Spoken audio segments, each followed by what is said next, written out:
যারা গুণগতভাবে ব্রাহ্মণ তারা কেবল পরমেশ্বর ভগবানের বিষ্ণু রূপেরই আরাধনা করেন, যার অর্থ হচ্ছে কৃষ্ণ, রাম এবং অন্য সমস্ত বিষ্ণু তত্ত্ব।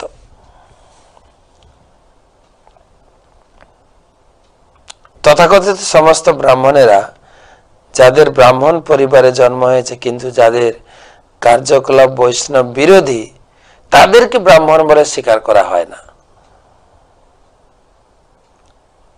স্বীকার করা যায় না। কেননা ব্রাহ্মণ মানেই হচ্ছে বৈষ্ণব, বৈষ্ণব মানেই হচ্ছে ব্রাহ্মণ। ব্রাহ্মণ বৈষ্ণবের কোনো তফাৎ নেই, তো একটা স্তরের ভাগ আছে, এটাই তুলনা করছেন আমাদের আজকে আলোচনা। ব্রাহ্মণ বড় ভার্স বৈষ্ণব বড়, এই পর্যায়ে এই পয়েন্টে আসছি। ব্রাহ্মণ মানেই বৈষ্ণব, বৈষ্ণব মানেই হচ্ছে ব্রাহ্মণ। যে ব্যক্তি ভগবানের ভক্ত হয়েছেন তিনিও ব্রাহ্মণ। ব্রাহ্মণ শব্দটির সংজ্ঞা ব্রহ্ম জানাইতি ব্রাহ্মণ। যিনি ব্রাহ্মণকে জানেন, ব্রাহ্মণ হচ্ছেন তিনি যিনি ব্রহ্মকে জানেন, আর বৈষ্ণব হচ্ছেন তিনি যিনি ভগবানকে জানেন।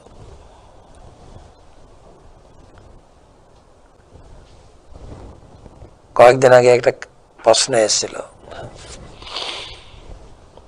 যিনি বৈষ্ণব তিনি কি ব্রাহ্মণ? অবশ্যই, এখানে প্রতিপাদ্য বিষয়। যদিও বলা হয়েছে ব্রাহ্মণের 9টি গুণ, বৈষ্ণবের 26টি গুণ, কিন্তু ব্রাহ্মণের 9টি গুণের মধ্যে একটি গুণ হচ্ছে আর্জবম, আরেকটি হচ্ছে আস্তিক্য। সে ভগবানের উপাসনা করেন। ব্রহ্ম যাহা নাইতে, তিনি ভগবানের 3টা স্তর, 3 ফেজ বলে। ব্রহ্মেতি, পরমাত্মেতি, ভগবান ইতি শব্দতে, 3 শব্দের দ্বারা ভগবানকে প্রকাশ করা হয়। তিনি হচ্ছেন ব্রহ্ম, তিনি হচ্ছেন পরমাত্মা, তিনি হচ্ছেন ভগবান। তো এখানে সেটাই বলা হচ্ছে, তিনি হচ্ছেন যারা ব্রহ্ম স্বরূপকে জানেন তারা ব্রাহ্মণ, তাহলে ভগবানকে জানেন।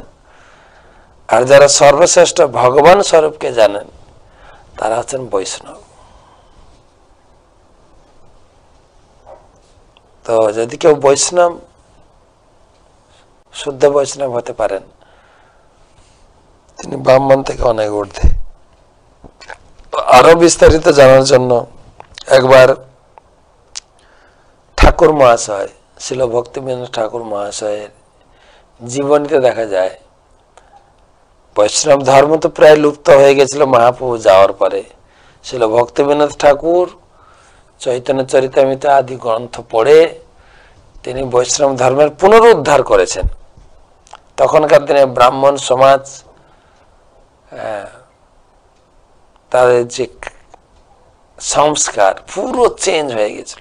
মদ্য, মাংস, কালী পূজা এইসব নিয়ে চলতেন বৈষ্ণব ধর্মকে। আর বৈষ্ণবরাও একটু ভুল পথে পরিচালিত হয়েছিল, দূষিত হয়ে গেল। 13টা অপসম্প্রদায় এসে বৈষ্ণব ধর্মটাকে একদম নষ্ট করে দিয়েছিল। কিন্তু ভক্তিবিনোদ ঠাকুর শাস্ত্র থেকে, শাস্ত্রের শিক্ষা দৃষ্টান্ত দিয়ে ধীরে ধীরে এই বৈষ্ণব ধর্মকে পুনরুত্থান করলেন। না, বৈষ্ণব ধর্ম কত স্বচ্ছ। আর তার সেই জীবনকালে কিছু ব্রাহ্মণ সমাজ একটা তর্ক বিতর্কের সভা আয়োজন করলেন, যেখানে ঠাকুর মহাশয়কে আমন্ত্রণ করা হয়েছিল সেই সভার প্রধান অতিথি রূপে। ব্রাহ্মণ বড় না বৈষ্ণব বড়, তার জীবনীতে পাওয়া যায়। ব্রাহ্মণ বৈষ্ণব সম্বন্ধে এই আলোচনা সম্পূর্ণ গ্রন্থে রয়েছে, প্রকাশ করছেন। তো তারপরে ভক্তিবিনোদ ঠাকুর তিনি তার সুযোগ্য পুত্র ছিল ভক্তি সিদ্ধান্ত সরস্বতী ঠাকুর ছিল প্রভুপাদকে পাঠালেন, যে আমার যাওয়ার দরকার নেই, তুমি যাও।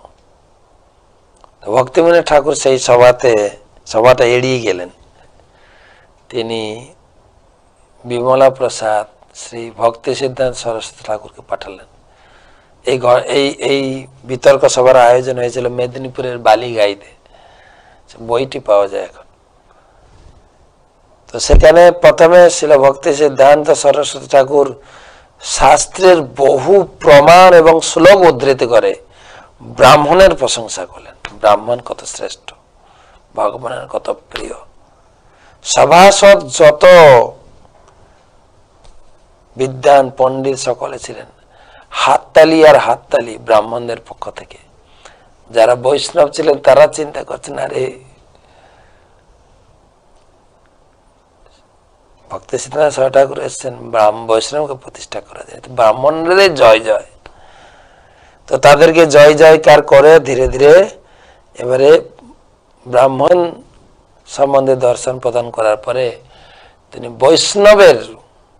বৈষ্ণব দর্শন স্থাপন করে ব্রাহ্মণদের সমস্ত দর্শনগুলোকে খণ্ডন করলেন।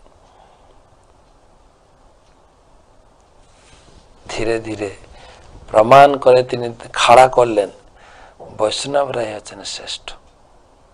26টা গুণ, এবং বৈষ্ণবদের মধ্যে এই ব্রাহ্মণ গুণাবলী রয়েছে, যেগুলো 9টা গুণাবলী। তাই ব্রাহ্মণ যিনি ব্রহ্মকে জানেন, বৈষ্ণব আছে যিনি পরমেশ্বর ভগবানকে জানেন। ব্রহ্ম উপলব্ধি হচ্ছে ভগবত উপলব্ধি প্রারম্ভিক স্তর। যিনি ভগবানকে জানেন তিনি ভগবানের ব্রহ্ম সম্বন্ধেও অবগত। তাই যিনি বৈষ্ণব হয়েছেন তিনি ইতিমধ্যেই ব্রাহ্মণ হয়ে গেছেন।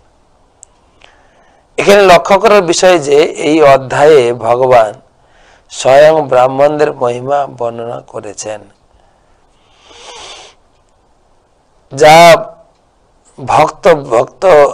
যা তার ভক্ত ব্রাহ্মণ ও বৈষ্ণবদের সম্বন্ধে। তথাকথিত ব্রাহ্মণেরা যাদের ব্রাহ্মণ পরিবারে জন্ম হয়েছে কিন্তু ব্রাহ্মণ গুণাবলী নেই, তাদের সম্বন্ধে যে কথাগুলি বলা হয়েছে ভুলবশত কখনো তা মনে করা উচিত নয়। এখানে ব্রাহ্মণ মানে যিনি ভগবানের পূজা করেন, যিনি ব্রাহ্মণ সম্বন্ধে গুণ অর্জন করেছেন, তিনি ব্রাহ্মণ। ব্রাহ্মণ পরিবারে জন্ম ব্রাহ্মণের কিছুই কাজ করেন না, বেদ শাস্ত্র গীতা কিছুই জানেন না, তাকে ব্রাহ্মণ বলা আছে না। ভগবান বললেন ব্রাহ্মণ আমার প্রিয়। কোন অর্থে প্রিয়? ব্রাহ্মণ আমার ভক্ত। আর বেশিরভাগ ব্রাহ্মণকে দেখা যায় তারা ভগবানের পূজা করেন, এই কালী পূজা, দুর্গা পূজা, শক্তি আরাধনা নিয়ে থাকেন, ব্রহ্ম সম্বন্ধে ধারণাই নেই।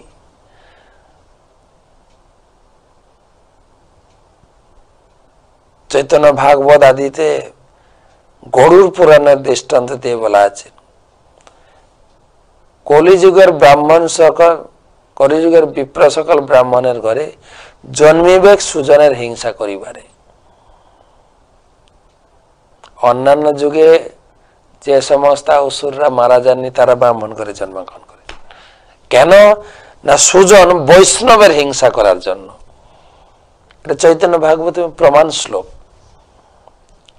কিন্তু সেক্ষেত্রে আবারও বলা হচ্ছে ব্রাহ্মণ যদি বৈষ্ণব ধর্ম গ্রহণ করেন, প্রভুপাদ বলেছেন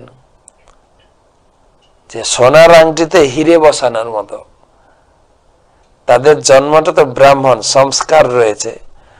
তারা যে ছোট থেকে এই বৈদিক শাস্ত্রের কালচার করে থাকেন, তাদের ধীরে ধীরে সেই সংস্কারে যুক্ত, তাদের এই ভক্ত হতে অনেক সুবিধা। তারা এই সমস্ত সিদ্ধান্ত অনেক ধরতে পারে। আমাদের মন্দিরে বহু ব্রাহ্মণ রয়েছে, তাদের উন্নত বুদ্ধিমত্তা এই বৈষ্ণব ধর্মে এসে তাদের সেই জন্মটাকে কাজে লাগিয়েছে। ব্রাহ্মণের, বারে বারে বলছি, ব্রাহ্মণের 9টা গুণের মধ্যে একটা গুণ আছে সমদম তপ শৌচম খান্তি আর্জবম এবচ। জ্ঞান বিজ্ঞান আস্তিকম। জ্ঞান, তারা গীতা ভাগবতম নিয়মিত পড়বেন, গীতা ভাগবত অনুযায়ী নিজের জীবনকে পরিচালিত করবেন। জ্ঞান বিজ্ঞান, যা গীতা ভাগবত লেখা আছে সেটা নিজে ভগবানের কে পূজা করবেন, ভগবানের প্রসাদ কেবল গ্রহণ করবেন, অখাদ্য কুখাদ্যের প্রশ্নই আসে না। ব্রহ্মকর্ম স্বভাবভূতম, এটা হচ্ছে ব্রাহ্মণদের জন্মগত গুণ, তাকে প্রকাশ করতে হবে।